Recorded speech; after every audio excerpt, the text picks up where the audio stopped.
Assalamualaikum warahmatullahi wabarakatuh. Salam, Om Swastiastu, Namo Buddhaya, salam kebajikan. Apa kabar adik-adik sekalian? Senang rasanya kembali dapat menyapa Anda pada acara perkuliahan Filsafat Pendidikan. Puji syukur kita panjatkan kehadirat Allah Subhanahu wa Ta'ala, karena pada kesempatan kali ini kita masih diberi nikmat kesehatan untuk kembali melaksanakan perjumpaan pada pertemuan ketiga. Salawat dan taslim tidak lupa pula kita kirimkan kepada junjungan Nabi Muhammad SAW. Bersama Prof. Suparlan Suhartono MED PhD, saya dari Fakultas Ilmu Pendidikan Universitas Negeri Makassar akan melanjutkan materi krisis kehidupan dan krisis pendidikan bagian kedua. Salah satu aspek kehidupan yang juga mengalami krisis adalah aspek politik. Seiring dengan masalah perekonomian, dunia perpolitikan di awal abad ke-21 juga ditandai dengan kesenangan berlebihan terhadap perilaku politik demokratis. Demokrasi sendiri didefinisikan oleh Abraham Lincoln sebagai dari rakyat, oleh rakyat, untuk rakyat. Namun senyatanya, demokrasi seperti hanyalah ilusi. Sebuah potret bagaimana negara-negara adidaya yang dipimpin oleh Bush ketika itu melakukan invasi besar-besaran ke beberapa negara Timur Tengah dengan dalih adanya terorisme, adanya nuklir dan sebagainya. Namun senyatanya di Timur Tengah yang ada ialah sumber daya minyak yang luar biasa.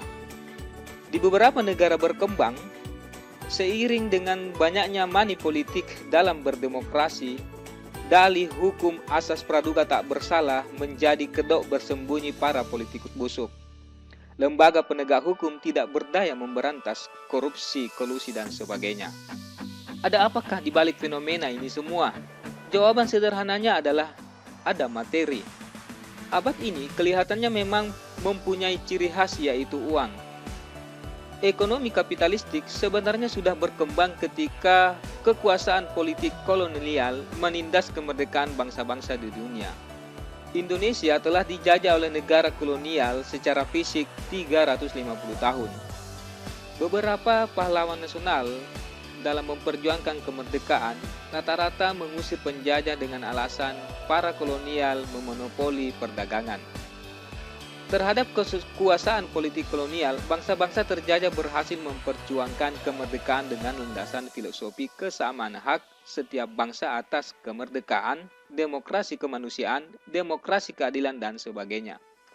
Setiap perjuangan kemerdekaan selalu berwarna perlawanan terhadap sistem ekonomi kapitalistik.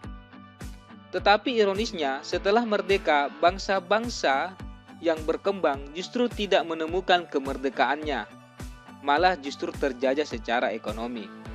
Pada umumnya, bangsa-bangsa tersebut justru terjebak ke dalam perangkap ekonomi kapitalistik.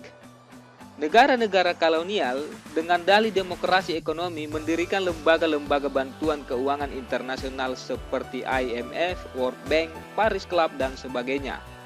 Khususnya bagi negara-negara berkembang, eksistensi lembaga-lembaga bantuan tersebut dijadikan sebagai sarana untuk membangun negerinya. Akibatnya, negara-negara berkembang justru makin terlilit hutang dalam jangka waktu yang tidak menentu. Ada asumsi yang kuat dan cukup realistis, yaitu bahwa keberhasilan perekonomian nasional kuncinya ada di tangan para penyelenggara negara yang sejauh kualitas moral mereka dapat dipercaya. Menurut dasar moralitas apa mereka memerankan diri. Tampak jelas dari fakta konkret bahwa moralitas mereka terbentuk dari suatu filosofi hidup yang cenderung bersifat negatif, yaitu prinsip moral memperoleh kekuasaan untuk mendapatkan kekayaan materi sebanyak-banyaknya dari negara. Malah bukan sebaliknya, memberikan kekuasaan dan kesejahteraan sebanyak-banyaknya kepada negara. Jadi, sebagian dari mereka pada umumnya terdorong untuk menjadi penguasa, politisi, senator, penegak hukum, dan sebagainya menurut orientasi keleluasaan untuk mendapatkan kenikmatan ekonomi material. Tendensi politik dewasa ini telah meninggalkan nilai substansial politik yaitu kecerdasan dalam mengambil kebijakan dan telah bergeser menjadi kelicikan. Nilai kearifan sebagai landasan moral terhadap lingkungan diubah menjadi moral negatif yaitu kelicikan terhadap lingkungan sosialnya. Dengan sikap politik tertentu, kelicikan, para politisi dan jajaran berdemokrasi berkompromi untuk menentukan kebijakan dasar yang membuka kesempatan besar bagi mereka untuk mendapatkan keuntungan besar dari negara. Kekuasaan negara difungsikan sebagai lahan subur untuk eksploitasi habis-habisan demi kenikmatan hidup mereka dan keluarga mereka. Atas pengaruh ekonomi kapitalistik, lahan subur itu digandakan ke IMF dan sebagainya. Uang gadaian pinjaman itu seperti kasus BLBI dan beberapa kasus lainnya raib entah di tangan siapa. Kalau ada investasi bukan dikelola oleh negara, namun dikelola oleh para oknum penguasa menurut sistem konglomerasi semu. Kemunafikan dunia perpolitikan di Indonesia tumbuh dan berkembang sejak abad Orde Baru. Memasuki era reformasi abad ke-21 mengakibatkan kebangkrutan perekonomian nasional dan diperparah oleh kebangkrutan moral, sementara golongan reformis itu sendiri. Kebijatan moral oleh sebagian reformis secara sengaja atau tidak menumbuhkan sikap saling tidak percaya secara nasional. Akibatnya membudayakan gerakan demonstrasi yang kadang-kadang tidak masuk akal. Jika hal ini tidak disikapi secara menurut komitmen nasional Undang-Undang 1945, maka de facto bangsa kita belum mampu memerdekakan dirinya. Kebangkrutan dunia perpolitikan perlu segera diatasi dengan cara memposisikan dan memfungsikan politik sebagai domain terhadap ekonomi.